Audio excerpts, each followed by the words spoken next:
ಪುನೀತ್ ರಾಜ್ಕುಮಾರ್ ಅತ್ಯಂತ ಶ್ರದ್ಧೆ ಹಾಗೂ ಭಕ್ತಿಯಿಂದ ಕಟ್ಟಿದ ಸಂಸ್ಥೆ PRK. ಪ್ರಯತ್ನ ಹಾಗೂ ಪ್ರಯೋಗಕ್ಕೆ ವೇದಿಕೆಯಾಗಬೇಕೆಂಬ ನಿಟ್ಟಿನಲ್ಲಿ ಅಪ್ಪು ಆರಂಭ ಮಾಡಿದ PRK ಸಂಸ್ಥೆಯನ್ನು ಅಶ್ವಿನಿ ಪುನೀತ್ ರಾಜ್ಕುಮಾರ್ ಅವರು ಯಶಸ್ವಿಯಾಗಿ ಮುನ್ನಡೆಸಿಕೊಂಡು ಹೋಗುತ್ತಿದ್ದಾರೆ. ಇದಕ್ಕೆ ಇತ್ತೀಚಿನ ಉದಾಹರಣೆ Achar and Co. Achar and Co ಮೂಲಕ ಅನೇಕ ಮಹಿಳಾ ಮಣಿಗಳನ್ನು ಕನ್ನಡ ಚಿತ್ರರಂಗಕ್ಕೆ ಕರೆತಂದ ಅಶ್ವಿನಿ ಪುನೀತ್ ರಾಜ್ಕುಮಾರ್ ಸದ್ಯಕ್ಕೆ ಇನ್ನೊಂದು ಚಿತ್ರ ನಿರ್ಮಾಣ ಮಾಡಲು ಮುಂದಾಗಿದ್ದಾರೆ. ವಿಶೇಷ ಅಂದರೆ ಈ ಚಿತ್ರವನ್ನು ತತ್ಸಮ ತದ್ಭವ ಚಿತ್ರವನ್ನು ನಿರ್ದೇಶಿಸಿದ ವಿಶಾಲ್ ಆತ್ರೇಯ ನಿರ್ದೇಶಿಸಲಿದ್ದಾರೆ. ಈಗೊಂದು ಸುದ್ದಿ ಸದ್ಯಕ್ಕೆ ಗಾಂಧಿನಗರದಲ್ಲಿ ಗುಲ್ಲಾಗಿದೆ. ಇದಕ್ಕೆ ಪೂರಕವಾಗಿ ವಿಶಾಲ್ ಅಶ್ವಿನಿ ಪುನೀತ್ ರಾಜ್ಕುಮಾರ್ ಅವರನ್ನು ಭೇಟಿ ಮಾಡಿದ್ದಾರೆ.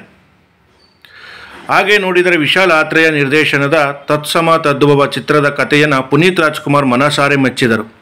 ಆ ಚಿತ್ರಕ್ಕೆ ಬಂಡವಾಳ ಹೂಡುವ ಮನಸ್ಸನ್ನು ಮಾಡಿದರು. ಆದರೆ ಆ ನಂತರ ನಿರ್ಮಾಪಕರ ಸ್ಥಾನಕ್ಕೆ ಪನ್ನಗಭರಣ ಬಂದರು.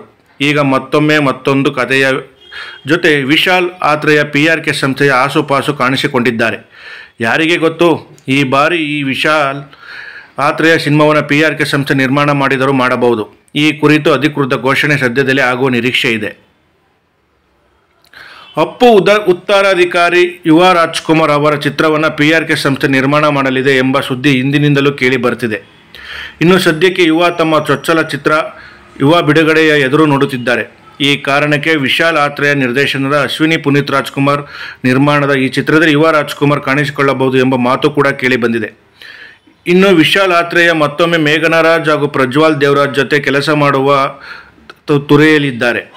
ಈ ನಿಟ್ಟಿನಲ್ಲಿ ಯೋಜನೆ ಜಾರಿಯಲ್ಲಿದೆ. ಈ ಕಾರಣಕ್ಕೆ ಈ ಚಿತ್ರದ ನಾಯಕ ಯಾರಾಗಲಿದ್ದಾರೆ ಎಂಬ ಭವಿಷ್ಯವಾಣಿ ಈಗಲೇ ನುಡಿಯಲು ಸದ್ಯಕ್ಕೆ ಕಷ್ಟ ಎನ್ನುವುದು.